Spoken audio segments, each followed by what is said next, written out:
The commentators explain that the reason that God tells Moshe to have Aaron initiate the first 3 plagues is that Moshe could not hit or even raise his staff over the water or the ground, because he had gratitude to each of them. The water for having saved him when he was a baby in the basket, and the ground because he had buried the body of the Egyptian taskmaster there.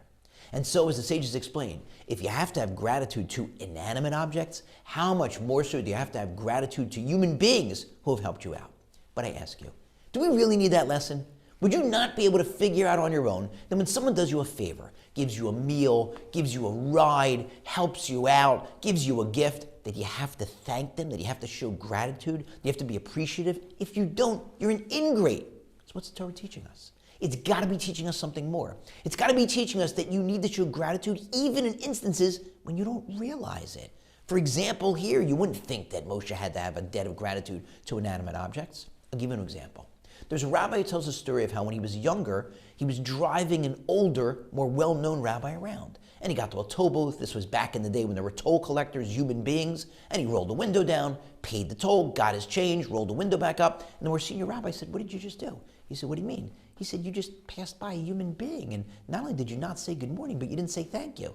And the rabbi was thinking to himself, the younger one, the guy was just doing his job. So what? You still have to thank them. You know how many opportunities we have in the course of a day to thank people who are doing their job? We have to thank the mail carrier, the garbage collector, the person behind the desk in the lobby, the security guard, the police officer, the flight attendant, the receptionist, the concierge, the operator, anyone who helped us out. Yeah, they're just doing their job, but they helped you out. So we have to say thanks.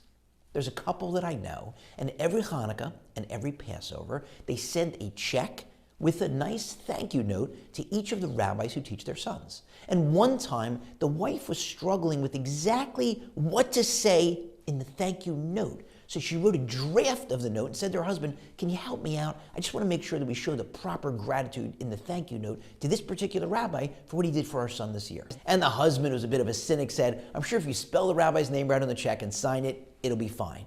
And she said, "What are you talking about? The note is just as important as the check." Now, the husband wasn't fully convinced of that, but he was chastened enough to sit down and work on the draft and help improve it, so that when his wife wrote the final version of the thank you, it properly showed the gratitude. And realize it's not just for the beneficiary, even though they benefit and they appreciate it. Who doesn't like to hear kind words or get a gift? But it's also for you.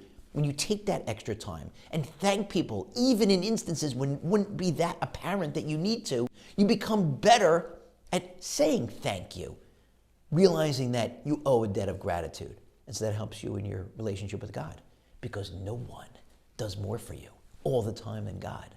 And so the more you look for it, the more opportunities you have to say thank you, the better and the closer your relationship, the more appreciative will be of all the things that God does for us.